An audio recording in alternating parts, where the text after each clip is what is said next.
하나님의 말씀은 베드로전서 1장 13절로 25절까지 제가 읽겠습니다. 베드로전서 1장 13절로 25절까지 읽습니다. 그러므로 너희 마음의 허리를 동이고 근신하여 예수 그리스도께서 나타나실 때에 너희에게 가져다 줄 은혜를 온전히 바랄지어다. 너희가 순종하는 자식처럼 전에 알지 못할 때에 따르던 너희 사역을 본받지 말고 오직 너희를 부르신 거룩한 이처럼 너희도 모든 행실에 거룩한 자가 되라. 기록되었을 때 내가 거룩하니 너희도 거룩할지어다 하셨느니라. 외모로 보시지 않고 각 사람의 행위대로 심판하시는 이를 너희가 아버지라 부른즉 너희가 나그네로 있을 때를 두려움으로 지내라. 너희가 알거니와 너희 조상이 물려준 헛된 행실에서 대속함을 받은 것은 은이나 금같이 없어질 것으로 된 것이 아니요 오직 흠없고 점없는 어린 양 같은 그리스도의 보배로운 피로 된 것이니라. 그는 창세전부터 미리 알리신 바 되시니나 이 말세에 너희를 위하여 나타내신 바 되었으니 너희는 그를 죽은 자 가운데서 살리시고 영광을 주신 아버지를 하나님을 그리스도로 말미암아 믿는 자니 너희 믿음과 소망이 하나님께 있게 하셨느니라. 너희가 진리를 순종함으로 너희 영혼을 깨끗하게 하여 거짓이 없이 형제를 사랑하기에 이르렀으니 마음으로 뜨겁게 서로 사랑하라. 너희가 거듭난 것은 썩어질 씨로 된 것이 아니요 썩지 아니할 씨로 된 것이니 살아있고 항상 있는 하나님의 말씀으로 되었느니라. 그러므로 모든 육체는 풀과 같고 그 모든 영광은 풀의 꽃과 같으니 풀은 마르고 꽃은 떨어지되 오직 주의 말씀은 세세토록 있도다 하였으니 너희에게 전한 복음이 곧 이 말씀이니라. 아멘.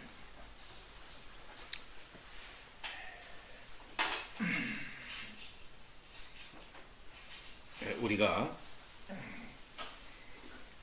계속해서 디모데전서 1장 13절로 25절을 살펴보고 있습니다. 지난번 시간에 첫 번째 말씀을 했습니다. 13절 말씀 중심으로 말씀을 했습니다. 너희 마음의 허리를 동이고 근신하여 예수 그리스도께서 나타나실 때에 너희에게 가져다 줄 은혜를 온전히 바라라 라고 말씀을 했습니다. 오늘은 그 다음 말씀을 이제 하려고 합니다. 14절입니다. 너희가 순종하는 자식처럼 전에 알지 못할 때에 따르던 너희 사역을 본받지 말라. 그럼 어떻게 할 것이냐? 너희를 부르신 거룩한 이처럼 너희도 모든 행실에 거룩한 자가 되라. 구약에 말씀하지 않았느냐? 내가 거룩하니 너희도 거룩할지어다. 하나님 아버지를 본받고 하나님 아버지처럼 너희도 거룩해야 되겠다 라고 그렇게 말씀하고 있습니다. 자, 이 말씀을 우리가 다시 들을 때에 큰 구원을 이제 받은 우리들이 그 큰 구원에 근거하여 그럼 어떻게 살아나가야 할 것이냐 하는 말씀을 베드로는 당시에 흩어져 있는 그리스도인, 고난받고 있는 그리스도인들에게 말씀하고 있는 것입니다. 오늘날 예수 그리스도 믿는 사람들이 어떻게 살아야 됩니까? 예수 그리스도가 곧 오실는지도 모르는 이 종말론적인 급박한 이제 시간 속에서 우리들이 어떻게 살아야 됩니까? 노아의 시대나 또는 그 소돔과 고모라의 시대와 같은 그러한 종말론적인 마지막을 예표했던 그런 시대처럼 오늘도 똑같이 하나님을 경홀히 여기고 자기 멋대로 살아나가고 있는 세상 아닙니까? 그러한 하나님의 심판을 자초하는 그런 세상 속에서 하나님의 백성들이 과연 어떻게 살아나가야 될 것인가 하는 이 문제는 베드로의 문제뿐만 아니라 오늘날 우리들의 문제라고 말할 수 있을 것입니다. 따라서 2000년 전 그리스도인의 삶의 근간이나 2000년 후에 살아나가는 오늘 우리의 삶의 표준이나 근간이나 똑같은 것이다 라고 말할 수 있습니다. 큰 구원에 근거한 삶입니다. 이 큰 구원에 근거한 삶을 어떻게 살아나가야 할 것인가? 이것은 여러분의 인생관, 세계를 살아나가는 어떤 그 삶의 기본적인 원칙을 제공하는 것이다. 이렇게 말할 수가 있을 것입니다. 그것은 무엇이겠습니까? 14절 말씀에 또한 있는 것이죠. 너희가 누구냐 하는 것을 아는 것입니다. 우리가 누구냐 하는 것을 다시 한번 깨닫는 것이죠. 너희가 순종하는 자식처럼 이라고 말씀하고 있어요. 모든 신자들은 하나님의 가족 구성원입니다. 즉 하나님의 자녀인 것입니다. 모든 자녀들은 다 다른 성격과 어떤 성향을 가질 수가 있어요. 그러나 그 모든 자녀들은 한 부모 아래에 있는 권속입니다. 곧 한 가정입니다. 특별히 예수 그리스도를 믿는 사람들은 성도 다릅니다. 또 나이도 다릅니다. 출신도 다릅니다. 유대인일 수 있습니다. 그 다음에는 헬라인일 수가 있습니다. 그 다음에 또 야만인일 수 있습니다. 스구디아인이나 또 저 에디오피아인이나 이런저런 사람들일 수 있어요. 당시 로마 시대에 유대인들이 했던 인류를 이렇게 나누는 방법. 유대인이 자기 먼저죠. 유대인, 그 다음에 헬라인, 야만인. 이렇게 나누는 그러한 그들의 분류 방법을 통해서 모든 사람들을 다 불러보아도 그런 가운데서 우리들은 누구냐 이 말이에요. 다 이렇게 출신이 다르고 지방이 다르고 얼굴 색깔이 다르다 한다 할지라도 너희는 똑같이 하나님을 아버지로 부르는 그런 하나님의 자녀들이다. 그러면은 하나님의 자녀들이 가지고 있는 아주 기본적인 특징이 있는데 그것은 뭐냐면 아버지께 순종한다는 것이다. 우리는 순종한다는 특징이 있다 이 말이죠. 얼굴 색깔이 다르고 지방이 다르고 다 어디가 나이가 다 다른 그런 사람이라 한다 할지라도 순종한다는 특징이 똑같아요. 너희가 순종하는 자식처럼 이라고 말하고 있어요. 우리는 선택된 자들입니다. 우리의 선택은 결국은 무엇을 위한 선택인가? 그것은 하나님을 순종하게 하기 위한 선택이다. 이렇게 말할 수가 있을 것입니다.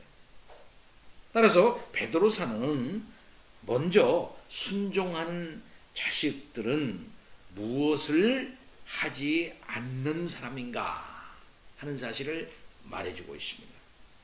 그리고 난 다음에 그러면 이 자녀들은 무엇을 하지 않는 자들이고 무엇을 하지 않는 자들이라면 그 다음엔 이 자녀들은 그럼 무엇을 하는 자들인가 하는 것을 말하는 거죠.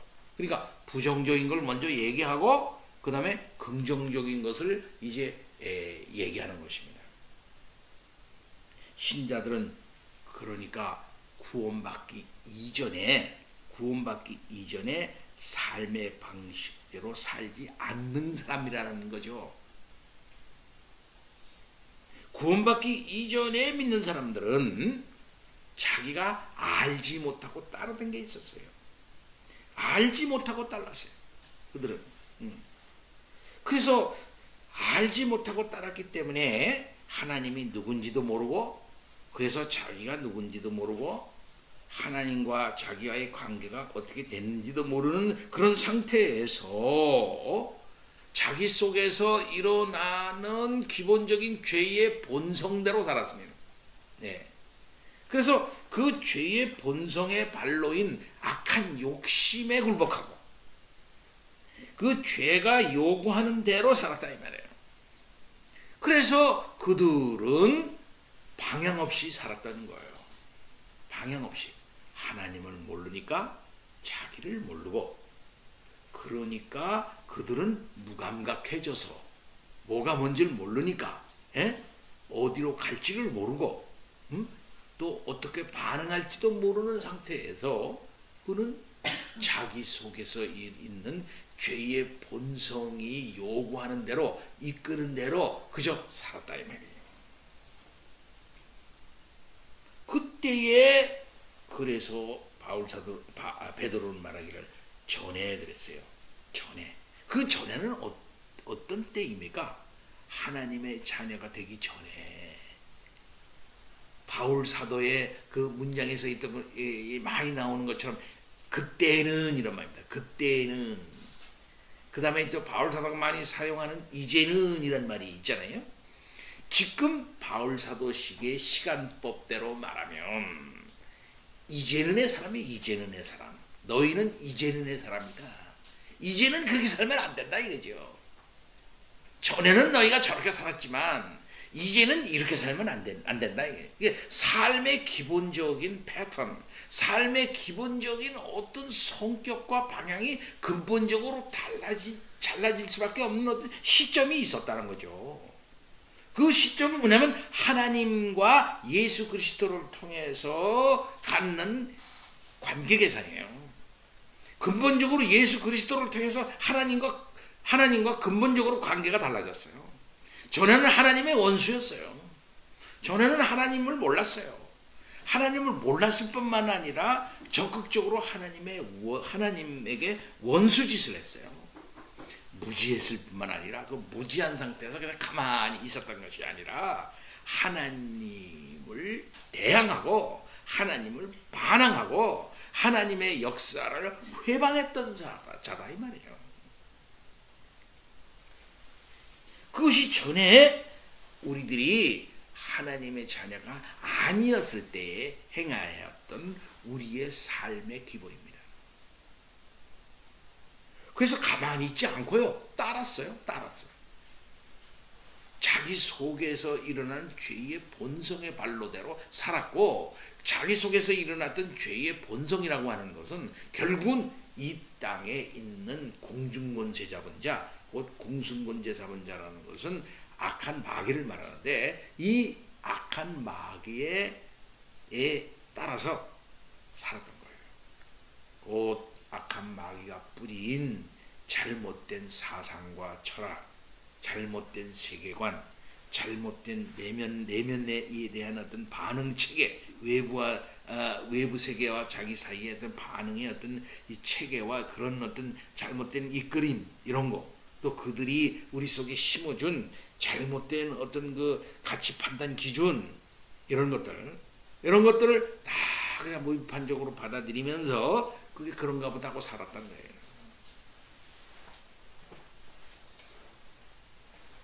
곧 우리의 더럽고 추한 죄의 본성의 발로와 외부 세계에 있는 악한 사탄의 그 회개와 같이 이렇게 어울려져 가지고서 그렇게 살았던 삶을 살았던 거예요. 그러나 예수 그리스도를 주로 섬기고 하나님을 아버지라고 부른 이후에 근본적인 삶의 모습이 바뀌었던 겁니다. 하나님께서는 그렇게 무감각하고 방향 없이 살았던 우리들을 그냥 내버려 두지 아니하시고, 하나님이 계신 것과 내가 누구라는 것과 어떻게 살아야 할 것이라 하는 것을 분명히 우리 속에서 가르쳐주는 역사를 하셨어요. 그 다음부터 우리는 삶의 근본적인 방향이 달라졌습니다. 새로워졌다 이 말이에요. 그래서 새로운 삶의 목표가 생겼고 나 자신에 대한 기본적인 바른 깨달음이 생겼던 거예요. 아, 하나님이 계시구나. 하나님이 이런 분이로구나 하는 걸 알 때 나 자신을 분명히 알게 되었고 드디어 어떻게 살아나갈 것인가 대한 어떤 감각이 생긴 거예요. 영적 감각이 생긴 거예요. 그래서 하나님께서 우리를 허물과 죄로 말미암아 죽었었을 때, 무감각했을 때 우리를 살려놓으시니까 우리 속에 어떤 형사가 일어나면은 이 영혼의 새로운 감각이 생긴 거예요. 그 감각이라는 게 뭐냐 하면 어떻게 살아야 되느냐, 내가 누구냐, 어느 방향으로 가야 되느냐, 또 뭐가 잘못됐냐 말이야, 뭐가 잘못되어 있었나 하는 것을 갖다 깨달은 거예요. 놀라운 겁니다. 그렇기 때문에 새로운 인생의 목적과 목표가 정해지고 어떻게 하면은 안 되겠다 하는 어떤 삶의 지침이 정해지는과 동시에 그렇다면은 어떻게 해야 되느냐? 그러면 하나님을 기쁘시게 하는 삶을 살아야 되겠다. 하나님이 우리에게 원하시는 삶이 뭔가 하는 데에 관심을 가져야 되겠구나 하는 데에 대한 열망이 생기게 돼. 그러면서 새로운 삶의 스타일이 이제 형성되는 거예요. 이게 자연적으로 되는 건 아닙니다. 하나님의 말씀을 통해서 가르침을 받고 또 성령의 역사를 따라서 이게 형성이 다 되어가는 거예요.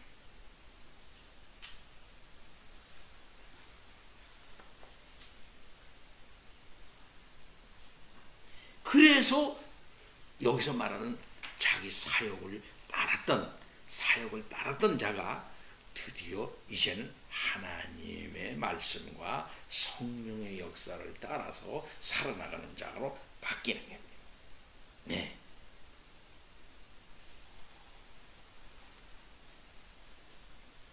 불신자들은 자기 삶을 자기 자신의 욕심에 맞추는 거예요. 그러나 우리는 그렇게 살지 않습니다. 우리 삶의 스타일을, 우리 삶의 기본적인 패런, 이것을 어디에 맞추느냐? 하나님에게 딱 맞추고, 그리고 그가 보내신 자, 우리를 구원하신 분이며 또 동시에 이렇게 너희들이 살아라 라고 모범으로 지시해 주신 예수 그리스도에게 나의 삶의 기준을 맞추는 거예요. 변화를 받는다는 것은 결국 뭘 말하느냐 하면 하나님이 이렇게 우리의 마음을 새롭게 함으로 말미암아 예수 그리스도의 장성하는 분량에까지 나가도록 우리 속에서 일으키시는 성령의 역사가 진정한 변화예요. 이런 변화를 받도록 하나님께서 우리 속에서 놀라우게 일을 하신 거예요. 야, 너는 네 사욕을 좇으며 네 맘대로 이리 튀고 저리 튀고 프라이팬에다가 콩 올려놓은 것처럼 콩알을 올려놓은 것처럼 이리 튀고 저리 튀도록 그렇게 살면 안 돼. 아니야, 넌 그렇게 살면 안 되는 사람이야. 내가 너를 선택했어. 그리고 내가 너를 변화시켰어. 내가 너에게 새로운 존재로서의 새로운 그런 어떤 피조물을 내가 너에게 부여해. 너는 예수 그리스도 안에서 새롭게 된 자야. 그렇기 때문에 악한 욕심대로 예전에 살았던 대로 불순종의 아들들 가운데 역사하는 영에 의해서 좌지우지되는 그런 삶을 살면 안 되는 거야. 새로운 목표가 내가 너한테 주겠어. 너는 과거와 단절이 되어져 있어 이미. 저는 죄가 왕노릇하던 그런 나였던 겁니다. 죄가 내 속에 들어서 나를 다스려요. 그러나 죄가 나를 왕노릇 못해. 예수 그리스도의 영이 우리 속에서 왕노릇하면서 죄의 크신 역사를 이루어 나갈 수 있도록 자극하시고 채근하시고 붙잡아 주시고 이끌어 나가는 역사가 이미 시작됐어. 네 속에. 너는 이미 과거와 끊어진 자야. 곧 죽음, 죄와 허물로 죽어있는 그 상태에서 너는 단절되어 있다. 너는 그렇기 때문에 죄가 너를 이렇게 목에다, 우리 개 같은 거 있잖아요. 그 개가 이렇게 딱 있으면은 내가 그걸 느껴요. 응? 보면은 개가 이렇게 우리 끈을 목에다 메고서 자꾸 끌면 와야 돼. 뭐 안 올 수가 없어요. 근데 그와 똑같이 죄가 우리 속에서 그냥 목을 매가지고 우리를 막 끌고 가면 안 갈 수가 없죠. 근데 하나님께서 우리를 예수 그리스도를 통해서 그 줄을 딱 잘라버렸다 이래요. 자유케 해주셨어. 자유케. 그래서 함부로 튀게 만드는 게 아니라 우리 속에서 이제 조신하게 하나님의 뜻과 경륜을 따라가도록 하는 그 놀라우신 그 영의 역사를, 그 놀라우신 신령한 역사를 우리 속에서 심어주셨어요. 그래서 더 이상 그렇게 되지 않도록 하나님께서 붙잡아 주시고 이끌어 주시고 역사해 주시고 우리 속에서 그것이 가장 정상적인 삶이라고 하는 것을 우리의 양심으로 자꾸 받아들이고 그렇게 하면서 기쁘게 그 길을 가도록 하는 역사를 시작하셨어요. 놀라운 성령의 역사예요. 그래서 악한 욕심을 이기고 하나님의 뜻에 따라 자기 자신을 맞춰 나가는 삶, 그런 삶이 가장 정상적인 삶이라고 하는 것을 가르쳐 주시고 그렇게 되도록 이끌어 나가시고, 그러니까 순종하는 자식처럼 그랬어요. 그래서 순종하는 자식, 이게 순종이야. 순종. 순종하는 자식처럼. 순종하는 자식이랄 때 이 자식이라고 하는 건 두 가지 의미가 있습니다.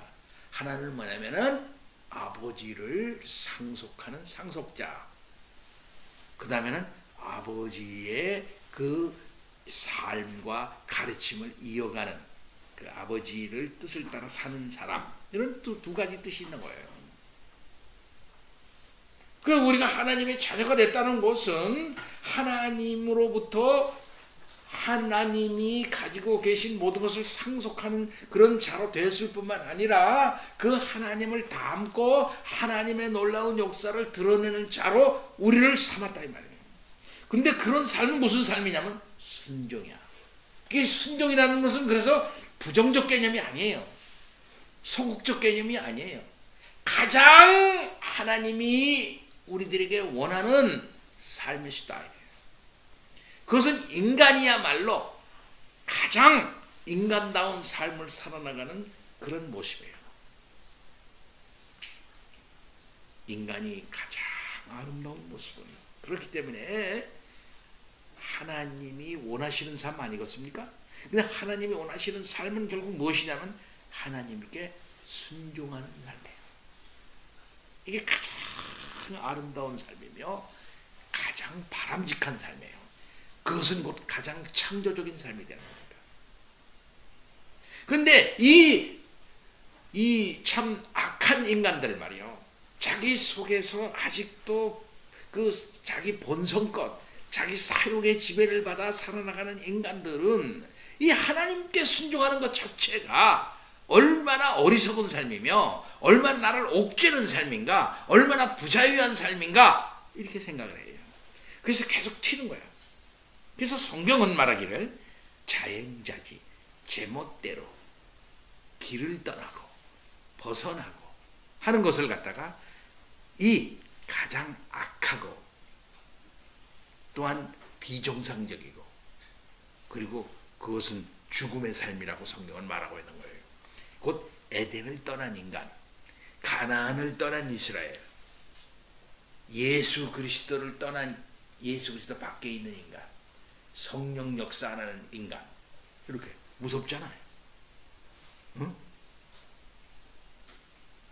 마지막 날 그물을 가지고 거둬들이는 그 영적 추수를 하는 거기에 그 어부의 영적 추수의 그 어부의 그물 안에 들지 않는 인간.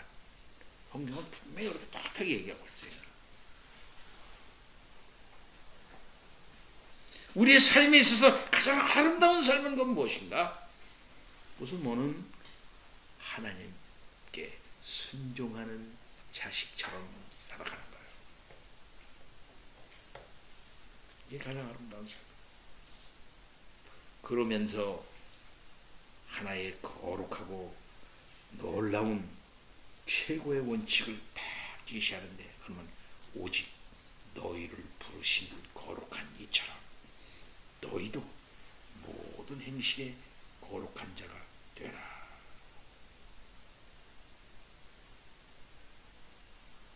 이렇게 말하고 있어요.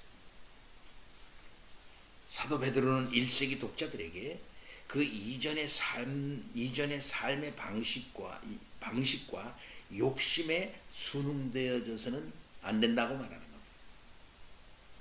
그러면서 원칙 하나를 딱 제시하고 있으니, 너희를 부르신 자처럼, 너희를 부르신 이처럼 너희도 거룩하라. 무엇에? 행실에 거룩하라. 왜 거룩하게 살아야 되느냐? 너희가 부르심을 받았기 때문이다. 너희를 부르신 이가 있기 때문이다 하는 거예요. 즉 너희는 선택된 자들이라는 거예요. 선택된 자들이라. 너희를 하나님께서 손가락으로 지명하여 딱 불러가지고 너 나와, 너도 나와, 너도 나와 라고, 너희들은 특별히 선택된 자기 때문에 함부로 살면 안 된다 이거지.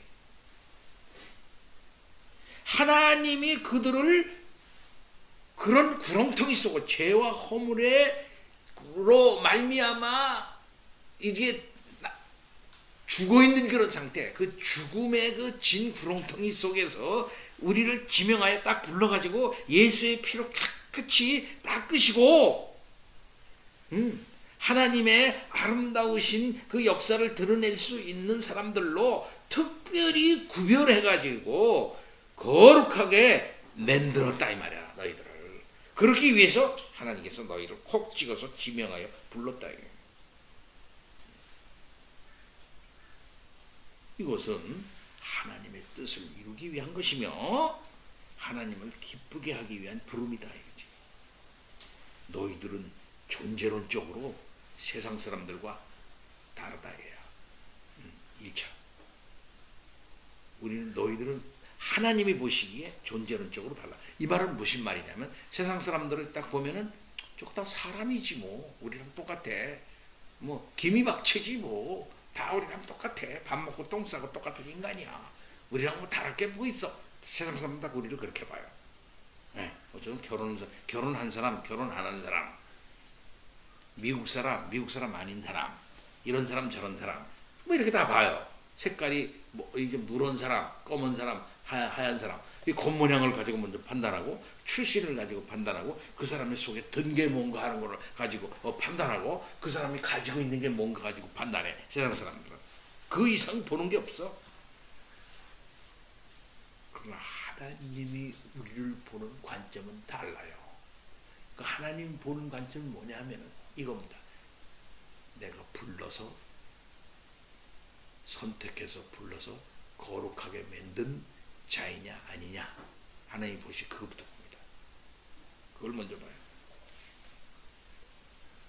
그런 점에서 우리 자신을 볼 때 예수 그리스도 안에서 새롭게 된 자냐 아니냐, 곧 성경대로 말하면 그리스도 안에 있느냐 그리스도 밖에 있느냐, 언약 밖에 있느냐 언약 안에 있느냐, 응? 거듭났느냐 거듭나지 않았느냐, 하나님 나라 안에 있느냐 그렇지 않았느냐, 그 두 곳밖에 없어요. 그런 차원의 존재론적입니다. 그런 차원의 존재론적으로 우리는 달라. 예.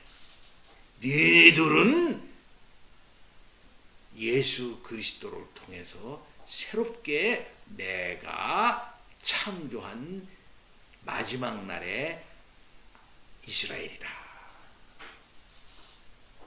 진정한 내 백성이다 하고 하나님께서 우리들에게 딱 존재에 대한 규정을 딱 해준 겁니다. 그렇기 때문에 거기에 걸맞는 삶의 방식이 있어야 한다는 거지. 그 삶의 방식은 뭐냐면 거룩이다 이거야. 곧 내가 거룩하니 너희도 거룩하라 라고 구약에 얘기하지 않았느냐. 다른 말로 말해서 애굽에서 살던 이스라엘 백성들에게 하나님께서는 그들을 구원시켜 놓으시고 요구하는 것입니다. 내가 너희를 애굽에서 건져낸 여호와다.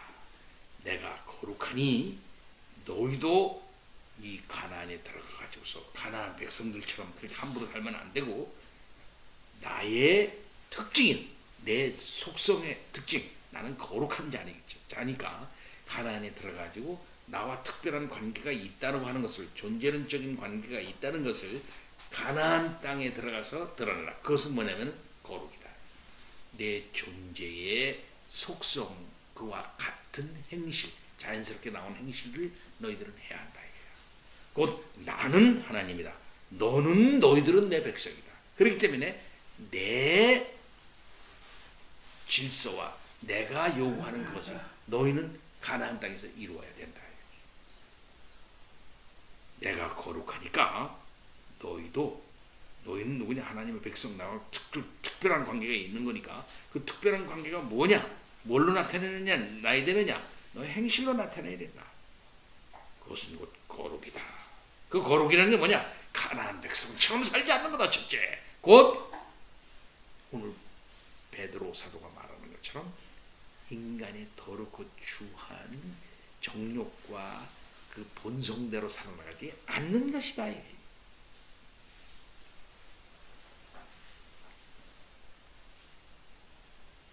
이것은 로마 시대에 살아나가는 당시 그리스도인들에게 놀라운 도전이었어요. 이것은요. 이야, 우리는 다른 자구나. 다른 자구나. 옛날 구약 시대에 하나님께서 이스라엘 백성들에게 요구하셨던 것과 똑같은 거룩을 우리들에게 요구하시는 거구나. 와, 한가 아울러 이 로마의 세상 속에서 그레코 로만이죠. 그레코 로망이라고 하는 이 세상 속 힘의 질서가 지배하는 세상입니다. 팍스 로마나라고 하는 것. 힘이 곧 정이다 이거야. 힘이 없으면은 뭐 아무것도 안 돼. 힘이 곧 정이고 힘이 곧 질서를 부여하는 기본적인 거기 때문에 누구나도 권위가 있어야 되고 파워가 있어야 되는 이 세상 속에서 어떻게 살아나갈 것이다. 그래서 힘 있는 자는 많은 걸 갖고 힘이 있는 자가 가지라고 내놓으라 그러면 내줘야 돼요. 그래서 그들은 막 여자도 많이 자기네 멋대로 하고 재산도 뭐를 막 취하고 밖에 남의 나라에 있는 것들도 그냥 막 가져오는 겁니다. 그 힘이 세상을 지배하는 세상 속에서 온갖 더럽고 추한과 악함과 이런 걸 다 경험하고 살아요. 그렇기 때문에 이 세상은 그렇게 살아야 돼. 힘이 있어야 돼. 그리고 저 사람들이 저렇게 하는 거는 자기가 그렇게 되도록 그렇게 하는 거니까 다 순응할 수밖에 없어 라는 이 세상 속에서 그들은 그래서 전쟁을 좋아하고 인간의 육체의 힘을 드러내는 걸 좋아하고 복수를 좋아하고 그래서 폭력이 난무해도 그 폭력을 어떻게 할 수가 없는 그런 세상 속에서 그리스도는 그렇게 해서는 안 된다. 너희들은 아니야. 그거 아니야. 그들이 제시하는 삶의 스타일이 그거 아니야. 그거와 반대의 삶을 살아야 돼. 이렇게 분명한 삶을 1세기 그리스도인들에게 제시하고 있는 겁니다. 그럼 오늘날 20세기에 살아가는 이 세상 속에서 하나의 특징이 뭡니까? 오늘날에도 물질이거든요. 또한 쾌락이거든요. 또한 뭐냐면 제멋대로 사는 거거든요. 이 특징이 있어요. 물질 없으면 안 된다. 쾌락은 해야 되겠다. 내 멋대로 좀 해봐야 되겠다. 요 특징입니다. 이게 뭡니까? 요것이 후기 포스트 모던 후기 산업사 이후 모던 있죠. 그 다음에 후기 포스트 모던의 삶의 스타일 아니에요. 이걸 만족하면 되는 거야. 이거 하나님이고 뭐고 없고 어떤 우주의 이 피조 세계에 어떤 큰 원칙이라는 것도 없어. 또 이 모든 세상을 주관하고 모든 것을 역사하는 슈퍼빙으로서의 이 하나님이란 존재, 이거 웃기는 거고. 그러니까 뭐냐, 내 자신이 내 속에서 일어나는 욕과 욕망과 상상력과 또 그것을 이룰 수 있는 기반으로서의 물질과 그 다음에는 그것을 이룸으로써 해내는 어떤 쾌락, 요것만 보장된다면은 나는 게 더 행복한 거야. 더 이상 바랄 것도 없어. 요런 정도로만 살아나가는 이 세상 속에서.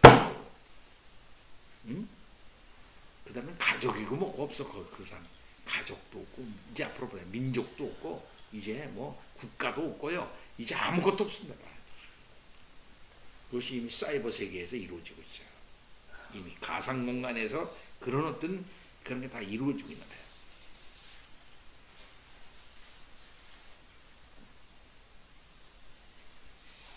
그런 세계 속에서 하나님의 백성으로서 커다란 원칙과 공의와 정의, 동시에 사랑, 하나님의 속성신 이 거룩을 실천하며 산다는 것은 쉬운 일이 아니에요. 거룩하신 하나님은 그 거룩을 드러내는 높은 도덕적 기준을 제시하셨어요. 십계명으로 그걸 딱 제시해 놓은 거예요. 이 피조세계 속에 딱 제시해 놨지.